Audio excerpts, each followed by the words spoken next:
Griftlands is weird. Like, really weird. Maybe not Disco Elysium weird? But it's weird. The game is a linear, story-driven, procedurally generated, roguelike, deck-building card game RPG. And if that sounds overwhelming, don't worry, it is. There are so many systems and aspects of this game that I find it really hard to talk about. I'm still not even sure what this video is. I mean, I guess it's a review, even though the game isn't out yet. It's still in early access. But what's here is just so interesting and is so well done that I just find myself wanting to talk about it more and more and more. And it's a shame because despite how unique this game is and the overwhelmingly positive score it has on Steam right now, I still don't feel it's getting the attention it deserves.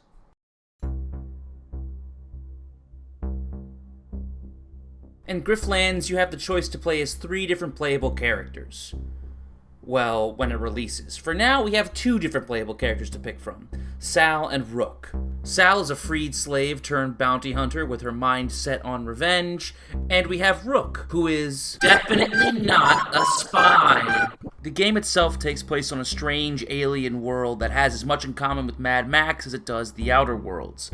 There's a bunch of strange alien creatures, species, and local fauna that's all either out to kill you or to pretend to not want to kill you. We go through our mandatory tutorials and then get introduced to the hub world of the game, which will be different depending on which character you pick. Sal gets to explore the aptly named Murder Bay, while Rook gets to explore Grout Bog. Each of these unique places that you get to explore have their own factions which call these places their home.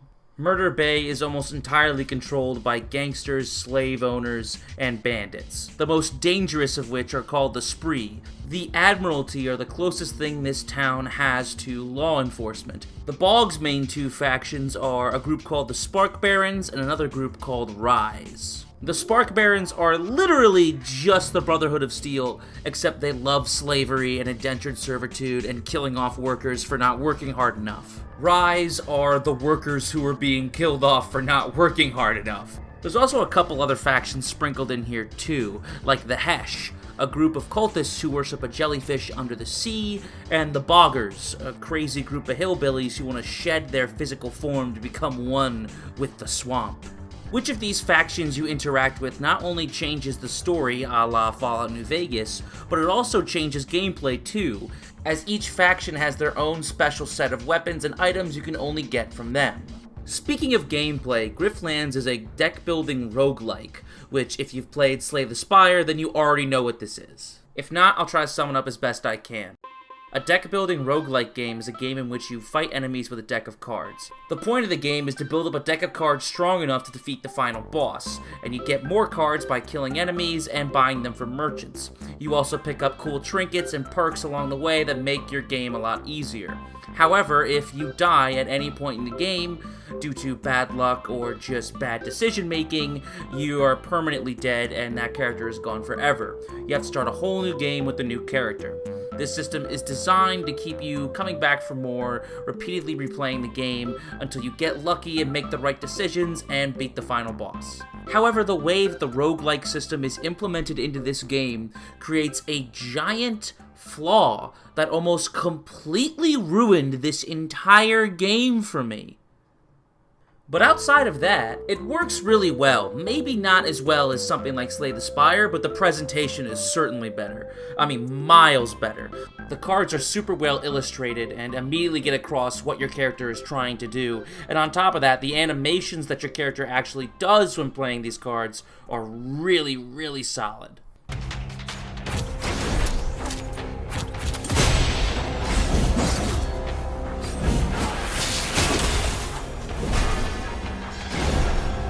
A deck-building roguelike gameplay system like this would be enough for most games. But there's a whole different other gameplay system entirely devoted to talking to people.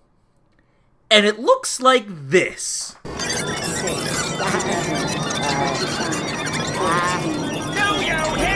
Okay, I know this looks a little intimidating, alright? But just trust me, we're gonna get through this together. See this big thing right here? Imagine that as his health bar. You have to hit that thing to get his health to go down. but it's technically not your health. It's referred to as your resolve, which is a whole separate health bar entirely for arguments. So if you get your ass beat by a killer robot, you can still get into an argument like 5 minutes later. Every single enemy you face in these negotiations all have a special perk depending on what race the character is or what faction they belong to. Both Sal and Rook also get their own special perks for conversation. Sal's just gives her extra defense at the beginning of every turn, but Rook's is really interesting. Rook flips a coin. If it lands on heads, his card will have a certain effect with it. If it lands on tails, it'll get a completely different effect, which makes at least more than half of Rook's cards essentially just trick weapons from Bloodborne, and it's fucking sick! Okay, so it's just like the other combat, but we're talking. Let's look at our cards. And they're all different. Okay, that's fine. We can make it work. We can make this work. So in reality, you have 2 decks per character. One for combat and one for negotiation. And you get more cards for your negotiation deck by talking to people as opposed to beating the shit out of them. Some of these cards are basic just attack and defense cards, while other cards do some wacky shit. This includes creating side arguments, which look really weird, but they're basically just buffs with a health bar. They make your defense cards work better, or your attack cards work better, or they attack a random other enemy argument like once a turn, things like that. The cool thing about these mini arguments is that if you overkill it, if you do more damage than it has health, all the leftover damage will bounce back to their core health bar, which is so satisfying.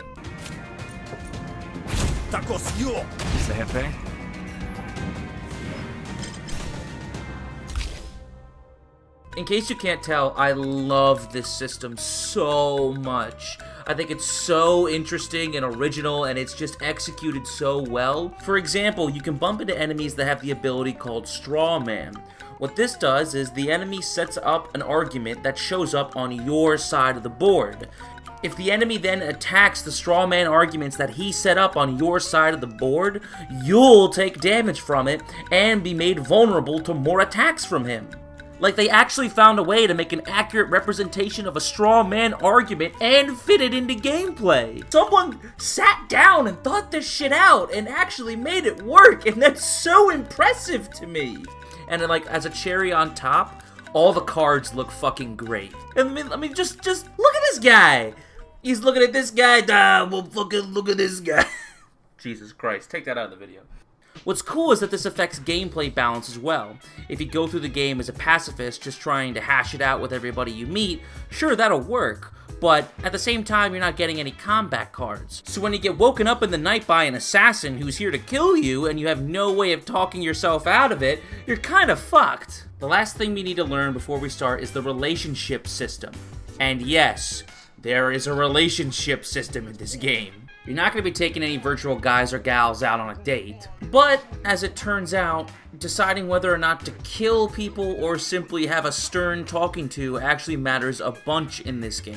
In Griftlands, everybody knows somebody, and when you kill somebody because they were talking shit to you at a bar, the person who knows that somebody now hates you. The person who hates you gives you a Bane, a permanent debuff for your character for the rest of the game. Banes can give you disadvantages in negotiations, or even having an entire faction of people be hostile towards you. The only way to get rid of this debuff is to kill the person who gave you the Bane.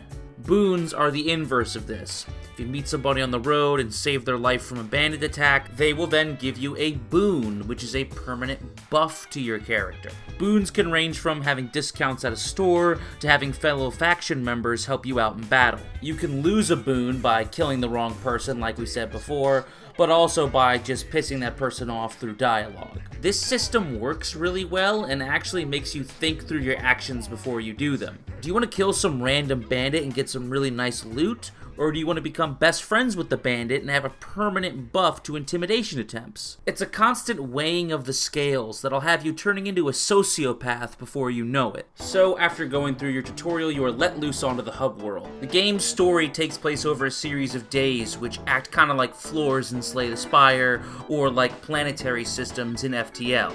It's at this point that you'll get your first extended look at the environments in this game, and Jesus Christ, they look so good. This entire world is the perfect combination of beautiful and disgusting, the kind of place that you would want to visit, but you certainly wouldn't want to live. And the characters in this game certainly look the part too. Everyone just looks so rugged and weathered, like this feels like some random-ass backwater town on some random-ass planet because all the people look like it. Everyone's dirty and grimy and tired, and no one even wants to fucking deal with any of this shit they have to in their day-to-day. Even our main characters look worse for wear. It's the kind of character design that not only reinforces the world building, but looks aesthetically pleasing. I mean, honestly, everything in this game looks good. The cards look good, the characters look good, the environments look good. It's clear that an insane amount of talent and effort went into just the presentation of this game. This level of quality is also shown in the soundtrack, which jumps from Western cowboy music to synthwave, all the way to like techno heavy breakbeat shit. It's so cool.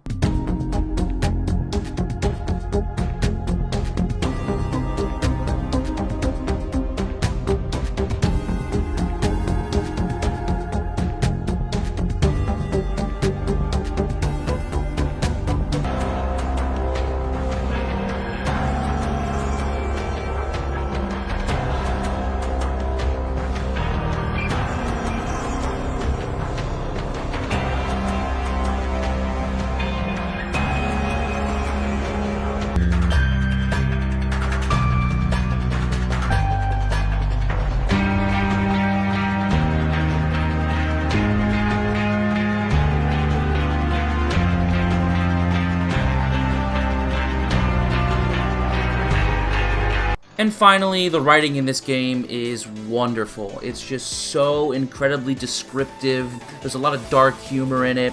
You get these little blurbs for each individual character you bump into that explains their personality or what their role in their hierarchy is. It makes even the most random, meaningless background character feel like they have a place in the world you're exploring. I want to gush a little more about the writing, but to do so, I'm going to have to spoil the first 25% of Rook's campaign. If you don't want to be spoiled, skip to this part in the video. You have been warned. The whole reason Rook is in Grout Bog is that he got a letter from his old friend in the military who said he had a job for him. Since leaving the military, your old pal Philemo has become a really high-ranking member of the Spark Barons, while you are just a lowly mercenary. You head into town and have the option of either meeting with your old friend or going to meet with someone else who works for Rise. Weird, but on my first playthrough I just met with my old friend, so that's what we're gonna do here.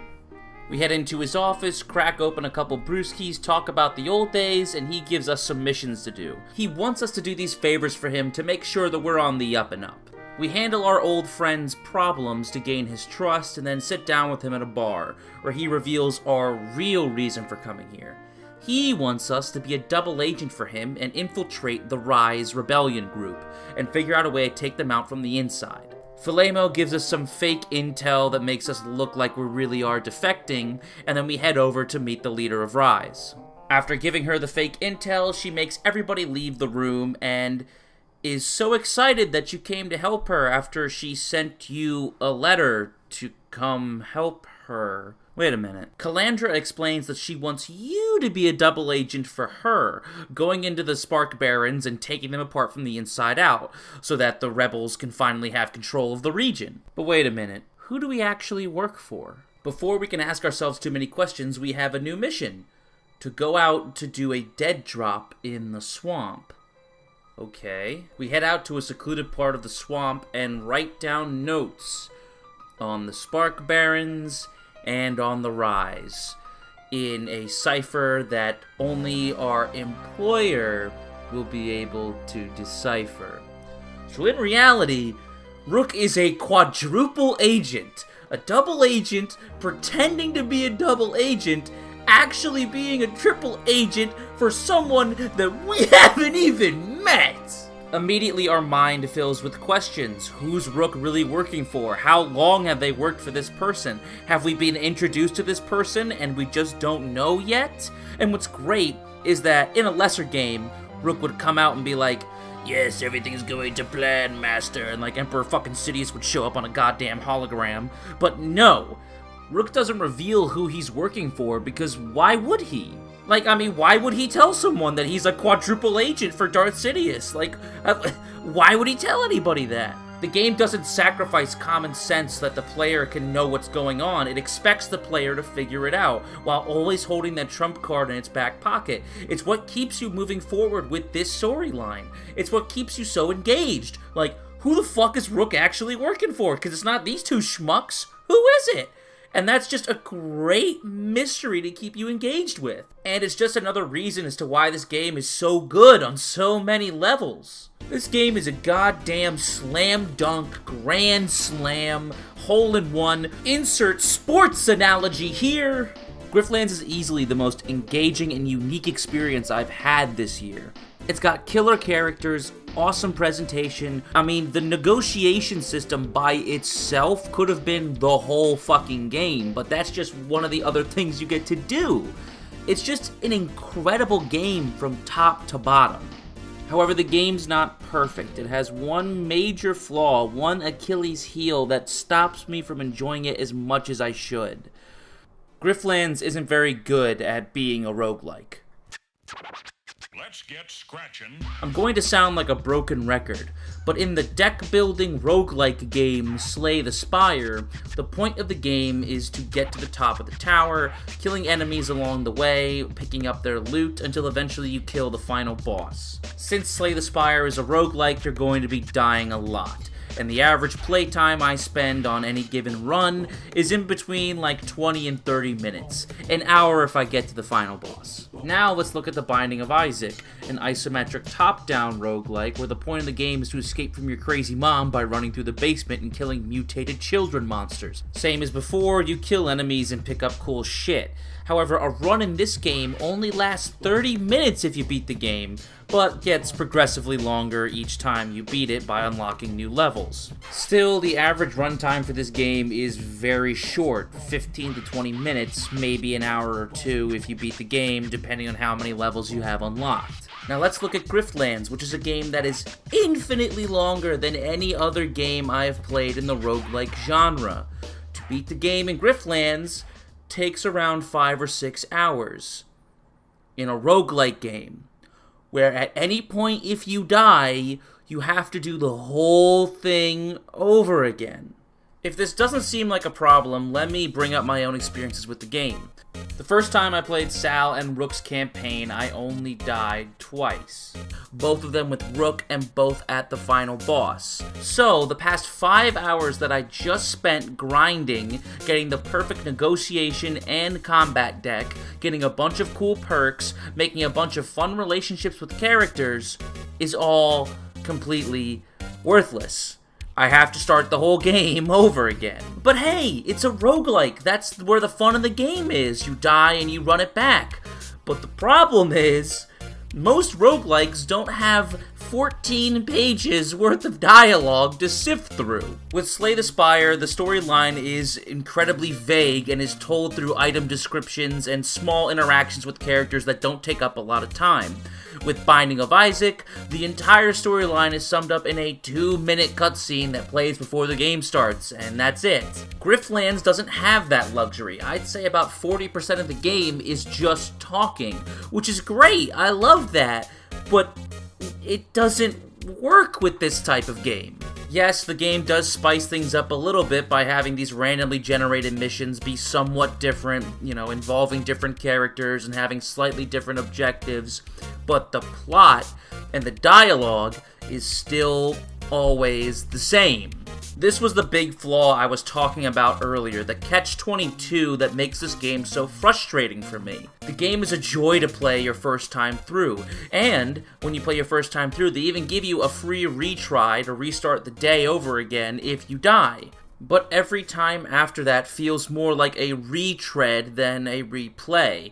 Yeah, there are still some cool quests that you can get, and cool cards, and cool outfits, but you're still trudging through the same dialogue over and over again. And it sucks, because that dialogue is fucking great. I feel like maybe if the game was a little bit longer, this wouldn't be as much of a problem. There would be more content and it would feel less, retreaded. But then again, that would also just make the problem even worse. I don't want to go through 8 to 10 hours and have to restart it all over again. I don't even want to go through 5. And we can't go the other way with it too. We can't remove the roguelike elements because so much of the rest of the game is built around it. If you take away permadeath and all the roguelike systems involved with it, then you're taking away all the experimentation, all of the trying out new cards and figuring out new strategies. You're just gonna make a beeline for the best cards each time. It's like Skyrim. We all say we're gonna make like a Breton wizard or something stupid, but guess what? You're gonna be maxed out stealth 5 hours into the game. It's what happens. It's what happens every single time. Granted, there is a game mode specifically removing the storyline from Griftlands. It's called Brawl Mode. It's focused entirely on combat, negotiation, and getting cool items and shit. There's just no storyline. And it's frustrating because whenever I play Brawl Mode, I want to play the main campaign again because I miss the characters and the storyline and the fun, witty dialogue. But then, I play for 5 hours and die and get pissed and go back to the Brawl Mode and then go back to the campaign again. It's so frustrating. I don't know, maybe I'm just an idiot, maybe I suck at the game, but I just can't escape the feeling that this game would be better than it already is if it wasn't a roguelike.